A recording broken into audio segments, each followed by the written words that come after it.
जो हम लोग जो है वो एंशिएंट हिस्ट्री को देखेंगे और स्पेशली आपका जो एडिटोरिया का आपका तथ्य संग्रह है ना, तो उसी को देखेंगे आगे हम लोग। स्पेशली ये आपका बिहार स्पेशल होगा, ठीक है ना। तो चलिए हम लोग बिहार तथ्य संग्रह को देख लेते हैं, इंपॉर्टेंट पॉइंट जो हमारा आगे आपको वीडियो में देखने को मिलेगा।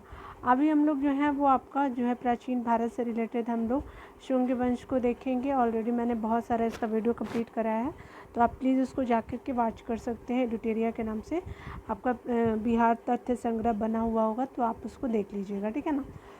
उसके अलावा जो है शुंग वंश के बारे में अगर हम पढ़ें यहाँ पे, तो बताया जा रहा है कि शुंग वंश जो है इसका शुंग वंश जो है मौर्य वंश के अंतिम शासक बृहदत्त की हत्या करके जो है पुष्यमित्र शुंग ने आपका 185 ईस्वी में क्या किया था कि आपके 185 ईस्वी पूर्व में शुंग वंश की स्थापना की थी। किसने? तो पुष्यमित्र शुंग ने।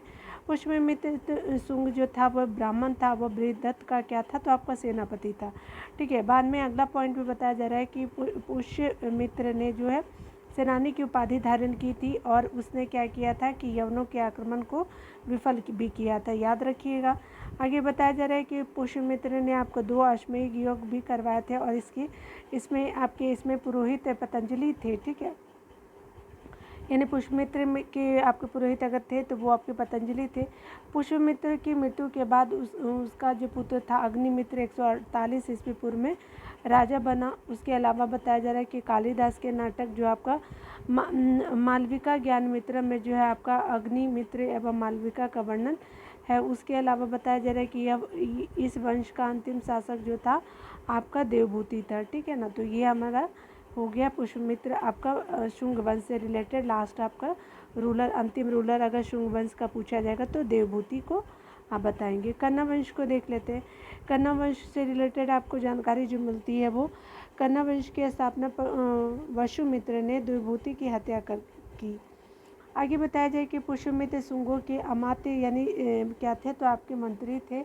कन्ना वंश की अगर बात करें तो ये ब्राह्मण वंश था। ये भी आपका जो है कन्ना वंश भी आपका ब्राह्मण वंश था और इस वंश का जो आपका जो शासक था वो सुशर्मा था, ठीक है। किसका? तो कन्ना वंश का अंतिम शासक की बात करूँ, देखिए बताया जा रहा है कि सातवाहन वंश के संस्थापक जो है वो शिमुख ने सुशर्मा की हत्या करके क्या किया था?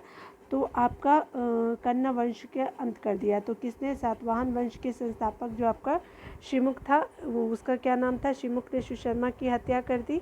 उसके बाद क्या होता है कि कन्ना वंश खत्म हो जाता है, ठीक है।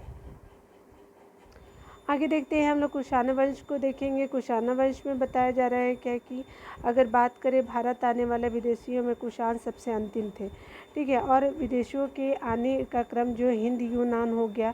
हिंद यूनान शक पहला और कुषाण हो जाएंगे। पहले हिंद यूनान आए, फिर शक आए, फिर पल्लव आए, फिर कुषाण आ गए, ठीक है। आगे देखते हैं हमारा क्या बताया जा रहा है कि कुषाण जो थे वो चीन के आपका क्या थे? यूची या फिर तोखरी जाति से संबंधित थे। कुषाण वंश के जो शासक थे वो कुजल कटफिसस थे।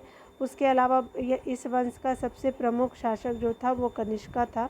कुषाण वंश की जो राजधानी है वो पुरुषपुर यानी पेशावर एवं आपका मथुरा थी, ठीक है। या क्या थी? तो आपकी कुषाण वंश की राजधानी पुरुषपुर थी या फिर पेशावर या फिर मथुरा थी, ठीक है।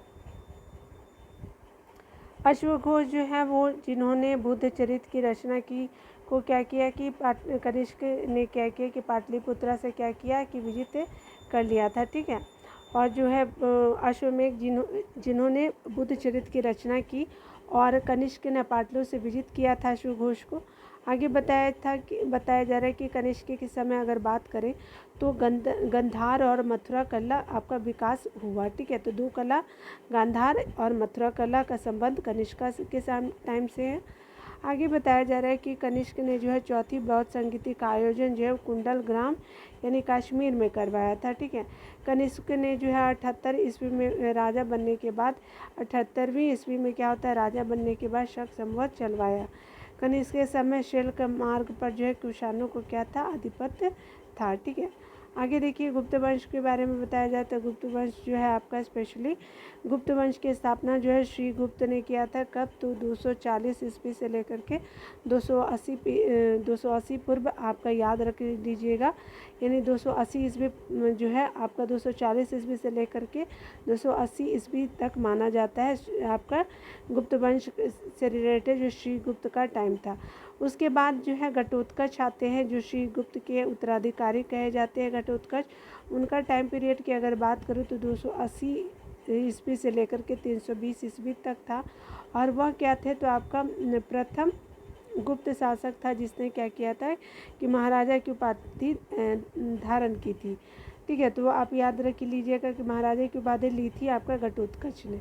आगे बताया जा रहा है क्या कि हम अगर बात करें चंद्रगुप्त प्रथम की, तो इनका टाइम पीरियड है 320 से लेकर के आपका 335 ईस्वी तक। गुप्त वंश का वास्तविक शासक की अगर बात करें तो संस्थापक आपका चंद्रगुप्त मौर्य को माना जाता है। ठीक है, चंद्रगुप्त प्रथम को, मौर्य नहीं, मौर्य वाले अलग थे, वो आपका अलग डायनेस्टी के थे। ठीक है, और ये जो है मौर्य डायनेस्टी के थे और ये हम लोग गुप्ता वाला पढ़ रहे हैं। ठीक है, तो मेरे को उन्हीं का याद था, लेकिन यहाँ पे याद रखेंगे गुप्त वंश का वास्तविक शासक कौन थे? तो आपके चंद्रगुप्त प्रथम हो जाएंगे। इन्होंने क्या किया था? आपका चंद्रगुप्त प्रथम नहीं जो है आपका 320 ईस्वी में गुप्त संवत चलाया था।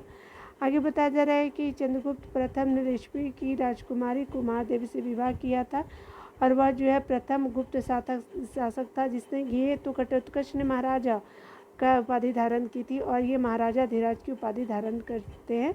ठीक है, कौन? आपका गुप्त चंद्रगुप्त प्रथम। ठीक है, अब समुद्रगुप्त के बारे में हम लोग देख लेते हैं। तो इनका टाइम पीरियड है 335 ईस्वी से लेकर के 375 ईस्वी का है। और इतिहासकार जो स्मिथ ने कहा है कि आपका चंद्रगुप्त को, जो समुद्रगुप्त को जो है भारत का नेपोलियन कहा जाता था। किसको? समुद्रगुप्त को। और कह कर के क्या किया था कि संबोधित किया था। किसने? तो आपका इतिहासकार स्मिथ ने। समुद्रगुप्त ने जो है वो परम क्रमांक, उसके अलावा अपति रथ आदि की क्या की थी? आपका धारण की थी। किसने? आपका समुद्रगुप्त ने। आगे बताया जा रहा है कि समुद्रगुप्त के अभियानों की चर्चा हरिसेन द्वारा जो रचित है प्रयाग प्रशस्ति में मिलती है। ठीक है, तो प्रयाग प्रशस्ति किसकी रचना है? तो हरिसेन की रचना है। उसने उत्तरापथ के 9 राजाओं एवं आपका दक्षिणापथ के 12 राजाओं को क्या किया था? विजित किया था। ठीक है, और जो है आपका बताया जा रहा है कि उत्तर में 9 और आपका दक्षिण में कितना? तो 12। समुद्रगुप्त को जो है वो कविराज यानी आपका क्या कहा जाता है? तो आपका कविराज भी कहा जाता है। ठीक है, तो यहाँ समुद्रगुप्त के लिए कविराज का यूज़ किया जाता है। आगे बताया जा रहा है क्या कि आपका जो है वो समुद्रगुप्त को उसके सिक्कों पर बिना बजाते हुए दिखाया गया है। ठीक है, समुद्रगुप्त का दरबारी कवि कौन है? तो हरिसेन था। उसके अलावा जो है समुद्रगुप्त जो है वैष्णव धर्म को मानता था। कौन? तो समुद्रगुप्त वैष्णव धर्म को मानता था। समुद्रगुप्त द्वारा अश्वमेघ कराने के क्या मिले? प्रमाण भी मिले हैं। अश्वमेघ भी कराया था समुद्रगुप्त ने और वैष्णव धर्म को मानते थे। समुद्रगुप्त के बाद जो है वो 375 ईस्वी में रामगुप्त के राजा बनने का साक्ष्य मिला है। किसके? तो समुद्रगुप्त के बाद कौन होते हैं? तो 375 ईस्वी में रामगुप्त के राजा बनने का साक्ष्य मिला। लेकिन इसके अयोग्य होने के कारण क्या होता है कि चंद्रगुप्त II ने उसकी हत्या करके स्वयं को राजा घोषित कर दिया। ठीक है, तो याद रख लीजिएगा कि आपको समुद्रगुप्त के बाद 375 ईस्वी में रामगुप्त के राजा बनने का साक्ष्य मिला, लेकिन उसके अयोग्य होने के कारण जो चंद्रगुप्त II ने उसकी हत्या करके स्वयं को राजा घोषित कर दिया। ठीक है, आगे बताया जा रहा है कि चंद्रगुप्त द्वितीय की अगर बात करें तो इनका टाइम पीरियड 375 ईस्वी से लेकर के 415 ईस्वी का रहा है चंद्रगुप्त द्वितीय का। ठीक है, चंद्रगुप्त द्वितीय ने जो है शकों को क्या किया था? पराजित करके 389 ईस्वी में क्या किया कि आपको विक्रमादित्य की उपाधि धारण की। किसने हराया था शकों को? तो आपका चंद्रगुप्त II ने हराया था। तो 389 ईस्वी में ये हराते हैं शकों को। ठीक है, तो याद रखेंगे। आगे बताया जा रहा है क्या कि अगर बात करें चंद्रगुप्त II ने देवगुप्त, देवराज, देवश्री आदि की उपाधि धारण की थी। चंद्रगुप्त II ने जो है वह ध्रुव देवी व कुबेर नाग से विवाह किया था, यानी 2 शादियां की गई थी चंद्रगुप्त II के द्वारा। ठीक है, कुबेर नाग से उत्पन्न आपके पुत्री प्रभावती गुप्त का जो है वो विवाह वाकाटक नरेश जो है रुद्रसेन द्वितीय के साथ किया गया था। ठीक है, तो कुबेर नाग से जो पुत्री उत्पन्न हुई थी उनका नाम क्या था, तो प्रभावती गुप्त रखा गया। और उनके पति का नाम क्या था, तो आपका वाकाटक नरेश से रुद्रसेन द्वितीय के साथ किया गया। आगे बताया जा रहा है कि रुद्रसेन की मृत्यु के बाद क्या होता है कि प्रभावती ने अपने अल्पवयस्क पुत्रों के संरक्षिका के रूप में शासन किया। और इस दौरान प्रभावती ने क्या किया कि चंद्रगुप्त II की सहायता से गुजरात और कठियावाड़ पर क्या किया, विजय प्राप्त किया। ठीक है, काफ़ी ब्रेव वुमेन थी। उसके अलावा अगर बात करें तो चीनी यात्री जो है फाहियान आपको चंद्रगुप्त II के समय क्या हुआ था, भारत आया था। ठीक है, फाहियान जो है वो भारत में 14 वर्ष यानी 399 से लेकर के आपका 414 ईस्वी तक वो रहा था आपका भारत में। चंद्रगुप्त II को मेहरौली लौह स्तंभ में यानी मेहरौली का जो लौह स्तंभ है चंद्र नाम से संबोधित किया गया है। तो मेहरौली लौह स्तंभ जो है चंद्रगुप्त II का माना जाता है। ठीक है, आगे बताया जा रहा है कि अगर हम नवरत्न की बात करें तो चंद्रगुप्त II के दरबार में यानी चंद्रगुप्त द्वितीय के दरबार में जो है नवरत्न थे। कौन कौन, कालिदास जी थे, धन्वंतरी थे, अमर सिंह थे, बरामीर थे, शंकु थे, बेताल भट्ट जी थे, घटपरकर थे, शपनक थे और भरूची थे। ठीक है, तो ये हमने देख लिया। आगे कुमार गुप्त प्रथम को देख लेते हैं। इनका टाइम पीरियड 415 ईस्वी से लेकर के 455 ईस्वी तक कुमार गुप्त प्रथम का रहता है। चंद्रगुप्त सेकंड और आपका ध्रुव देवी का पुत्र जो है कुमार गुप्त प्रथम 415 ईस्वी में शासक बना। ठीक है, यानी कहने का मतलब कि चंद्रगुप्त सेकंड और ध्रुव देवी का जो पुत्र आपका कुमार गुप्त प्रथम जो था 415 ईस्वी में क्या होता है, शासक बना। ठीक है, आगे बताया जा रहा है क्या कि अगर बात करें नालंदा विश्वविद्यालय की स्थापना जो है वो आपके कुमार गुप्त के समय में हुई थी। और गुप्त काल में जो है आपका नालंदा विश्वविद्यालय शिक्षा का क्या था, प्रमुख केंद्र था। बाद में क्या होता है कि यह आपका बौद्ध धर्म के शिक्षा का क्या होता है कि सबसे प्रमुख केंद्र बन जाता है नालंदा विश्वविद्यालय। ठीक है, स्कंद के गुप्त के बारे में देखते हैं कि स्कंद गुप्त के बारे में देख लीजिए। इनका टाइम पीरियड जो है 455 ईस्वी से लेकर के 467 ईस्वी पूर्व तक। ठीक है, आप याद रखेंगे। उसके अलावा मध्य एशिया में अगर बात करें तो बर्बर हुनों का आक्रमण स्कंद गुप्त के समय हुआ। और ये स्कंद गुप्त ने जो है हुनों को पराजित करके क्या किया कि भारत से क्या किया, बाहर खदेड़ दिया। उसका वर्णन जो है जूनागढ़ अभिलेख में मिलता है। और अभिलेखों में हुनों को क्या कहा जाता है, तो मलक्ष कहा जाता है। ठीक है, नाम भी अजीब ही रहता है इन लोगों का। स्कंदगुप्त ने जो है वो आपका चंद्रगुप्त मौर्य यानी स्कंदगुप्त ने चंद्रगुप्त मौर्य द्वारा निर्मित आपका जो सुदर्शन झील का क्या किया था, पुनः उद्धार किया था, यानी फिर से उसको मरम्मत कराया था। जो स्कंदगुप्त ने जो है आपका शक्रादित्य की उपाधि धारण की थी गुप्त ने। आगे बताया जा रहा है कि गुप्त वंश का अंतिम शासक की अगर बात करें तो विष्णुगुप्त थे। और गुप्त वंश के प्रथम मगध वंश का अंत हो गया। ठीक है, और आपका जो है गुप्त वंश का अंतिम कौन, तो विष्णुगुप्त हो जाएंगे।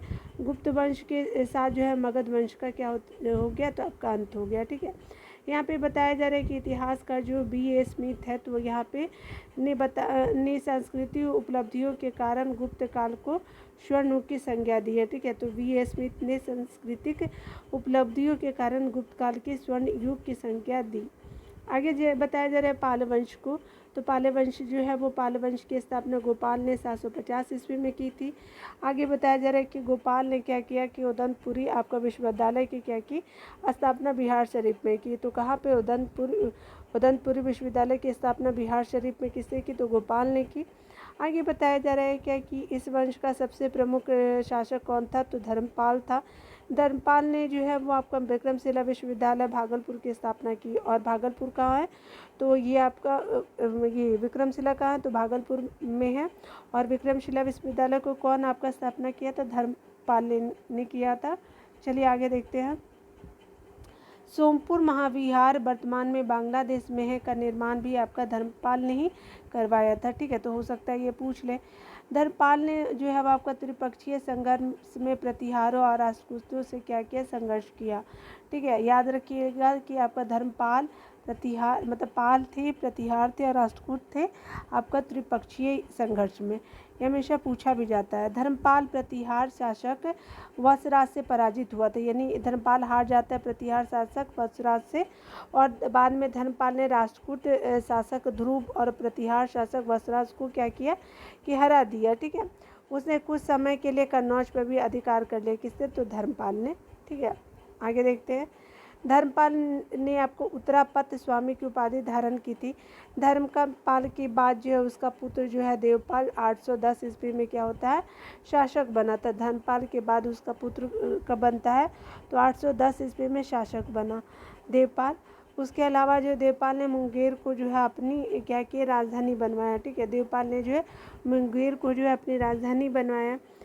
ठीक है, आगे बताया जा रहा है कि देवपाल ने जावा यानी इंडोनेशिया के शैलेंद्र वंशी शासक बालपुत्र देव को नालंदा में बिहार बनवाने के लिए 5 गांव दान में भी दिए थे। ठीक है, आगे बताया जा रहा है कि देवपाल के बाद जो है बिगरापाल आया, महिपाल आया, रामपाल आदि ने आपका शासन किया था। देवपाल के बाद बिगरापाल, महिपाल, रामपाल आदि ने शासन किया। तो आपका बताया जा रहा है कि पालकालीन काशी की मूर्तियाँ अपनी कलात्मकता की लिए काफ़ी क्या है? प्रसिद्ध है। उसके अलावा धीमन और बिटवाल इस कला के क्या थे? प्रवर्तक माने जाते हैं। ठीक है, आगे देखते हैं हम लोग पॉइंट। आगे जो है आपका देखेंगे कि आपका प्राचीन बिहार इतिहास में आपके विभिन्न वंश होंगे। कौन से शासक थे, उनकी राजधानी क्या रही थी? तो वृहदत्त वंश की राजधानी कहाँ थी? तो आपका ग्रीवराज या राजगीर थी। और मगध की प्रथम राजधानी आपकी थी ग्रीवराज या फिर राजगीर। ठीक है, आगे बताया जा रहा है बिंबिसार, तो बिंबिसार की राजधानी ग्रीवराज ही या फिर राजगीर ही थी। उदयन के समय आपका पाटलिपुत्रा हो जाता है। शिशुनाग के समय वैशाली होता है। कालाशोक के समय भी पाटलिपुत्रा, नंद वंश के टाइम में भी पाटलिपुत्रा था। मौर्य के भी टाइम में किसके आपका था? तो पाटलिपुत्रा था। कुषाण टाइम में आपका 2 आपका पुरुषपुर और मथुरा आपका राजधानी बनती है। गुप्त वंश में पाटलिपुत्रा था और पाल वंश में कौन था? तो मुंगेर आपकी क्या बनती है? तो राजधानी बनती है। आप देख सकते हैं राजधानियाँ था वंशों का। ठीक है, तो यहाँ हमने इम्पोर्टेंट आपका वंश भी देखा और राजधानियाँ भी देखी। आगे देखते हैं कुछ आपका जो है साहित्य से रिलेटेड हमको जानना चाहिए, स्पेशली बिहार ओरिएंटेड। यहाँ पे बताया जा रहा है क्या कि अगर हम बात करें प्राचीन बिहार इतिहास के प्रमुख साहित्यिक स्रोतों के बारे में, तो अर्थशास्त्र साहित्य किसके द्वारा? कौटिल्य के द्वारा। और इसमें क्या विशेषता है? तो राज प्रबंध के बारे में ये आपका प्रसिद्ध है। बुद्ध चरित्र की अगर बात करूँ तो ये अशोक घोष जी के द्वारा लेखक है अशोक घोष जी, और आपका बौद्ध धर्म का महाकाव्य जो है माना जाता है बुद्ध चरित्र को, बहुत ही इम्पोर्टेंट है। आगे बताया जा रहा है कि प्रज्ञा पारमिता जो है वो नागा अर्जुन जी के द्वारा लिखा गया है। और ये शून्यवाद के आपका उनका सिद्धांत इसमें आपको दिखेगा प्रज्ञा पारमिता में। ठीक है, नागार्जुन जो है लेखक होगा। शियुकी जो है वो हेनसांग की है। और भारत का यात्रा विवरण है।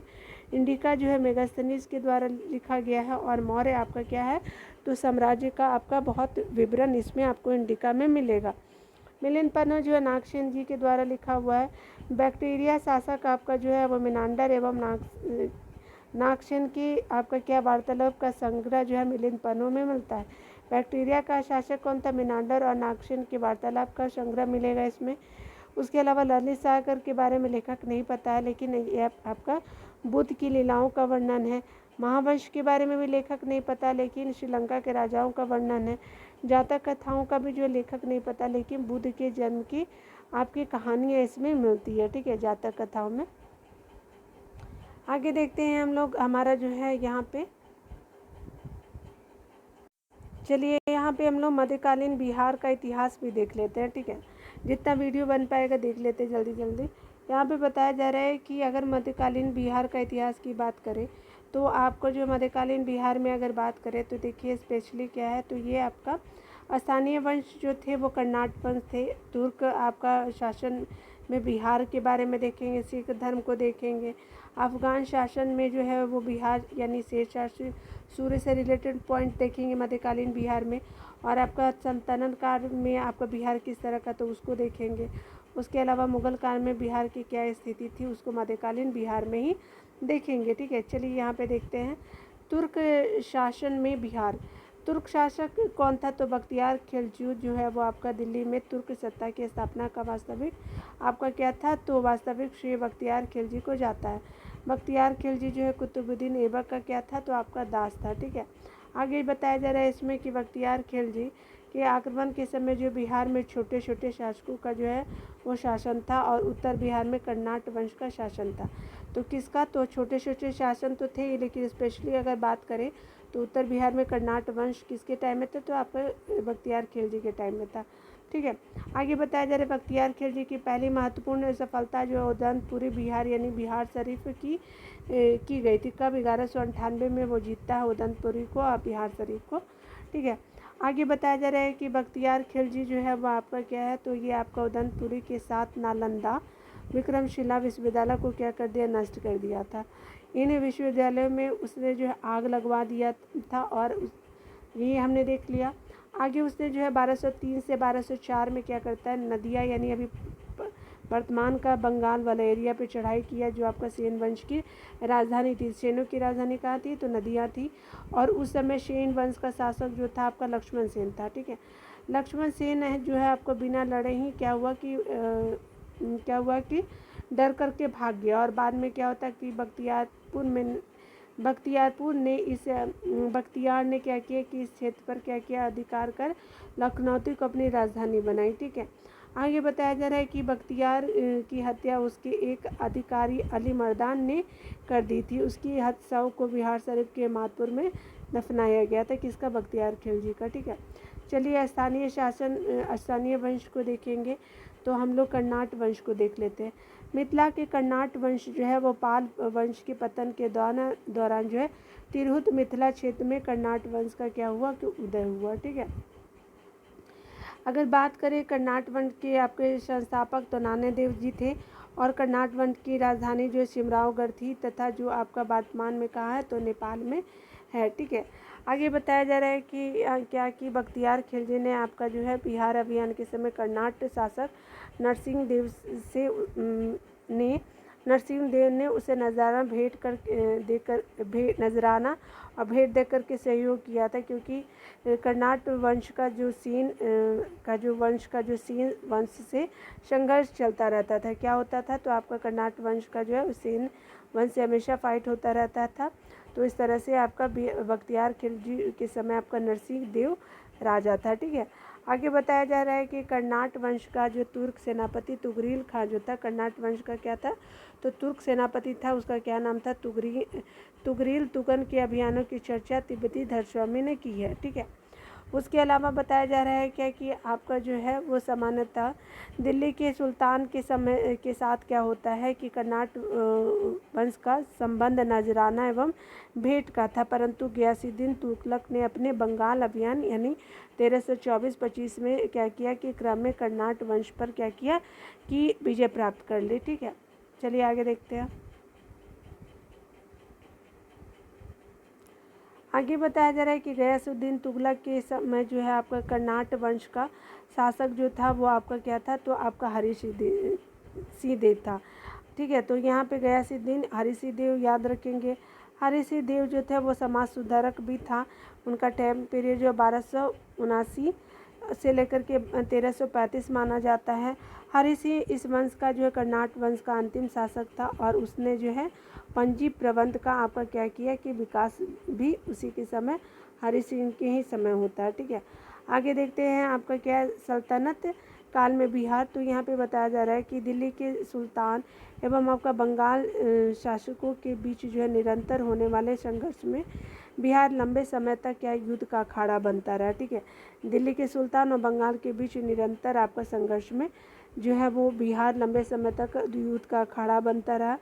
इल्तुतमिश दिल्ली सल्तनत का प्रथम सुल्तान था जिसने बिहार का क्या किया? अभियान किया था। ठीक है, 1225 में क्या होता है कि बंगाल और बिहार पर अधिकार किया, परंतु यह अधिकार उसके उत्तराधिकारियों के समय खत्म हो गया। ठीक है, तो ये हमने देखा कि उसने 1225 ईस्वी में क्या किया? बंगाल और बिहार पर अधिकार किया, परंतु यह अधिकार उसके उत्तराधिकारियों के समय क्या हो गया कि खत्म हो गया। ठीक है, आगे बताया जा रहा है क्या कि अगर बात करें हम लोग तुगलक काल में बिहार पर सुल्तानों का वास्तविक नियंत्रण हुआ था। तो तुगलक काल में जो बिहार में सुल्तानों का वास्तविक नियंत्रण हुआ और 1324 से लेकर के 1325 में जो है गयासुद्दीन तुगलक ने गयासुद्दीन तुगलन ने जो है कर्नाटक क्षेत्र का क्या किया, विजय प्राप्त की। तो फिरोज शाह तुगलक ने भी अपने बंगाल अभियान 1359 के समय जो है वो बिहार आया था। ठीक है, फिरोज शाह तुगलक भी जो है वो आपका बंगाल यानी 1359 के टाइम में बिहार आया था। पटना और गया से जो उसके अभिलेख प्राप्त हुए और राजगीर के जो है आपका जैन मंदिर के अभिलेखों में उसके द्वारा अनुदान देने के प्रमाण मिले हैं। ठीक है, आगे बताया जा रहा है कि तुगलक काल में है तो क्या हुआ कि बिहार की राजधानी बिहार शरीफ थी और इस काल में बिहार शरीफ का नगर बौद्ध धर्म का प्रमुख केंद्र था। ठीक है, उसके अलावा जो है बिहार शरीफ नगर जो है वो बौद्ध धर्म का प्रमुख आपका केंद्र था तुगलक के समय। तुगलक काल में बिहार के प्रशासकों में जो है महत्वपूर्ण आपका नाम है मलिक इब्राहिम का है और जो आपका मलिक बया कहलाते हैं। इसका मकबरा जो बिहार शरीफ में पहाड़ी पर स्थित है। आगे बताया जा रहा है कि 13वीं शताब्दी के मध्य में मिनहाज की रचना जो है अब आपका क्या है, तो 13वीं शताब्दी में, और रचना का क्या नाम है, मिनहाज की रचना। तबकाते नासिरी में बिहार का आपका क्या मिलता है, उल्लेख मिलता है। ठीक है, ठीक है, यहाँ पे देख लेते हैं अफ़गान शासन में देखते हैं तो यहाँ पे क्या होता है, बिहार को देख लेते हैं अफ़गान शासन में बिहार को।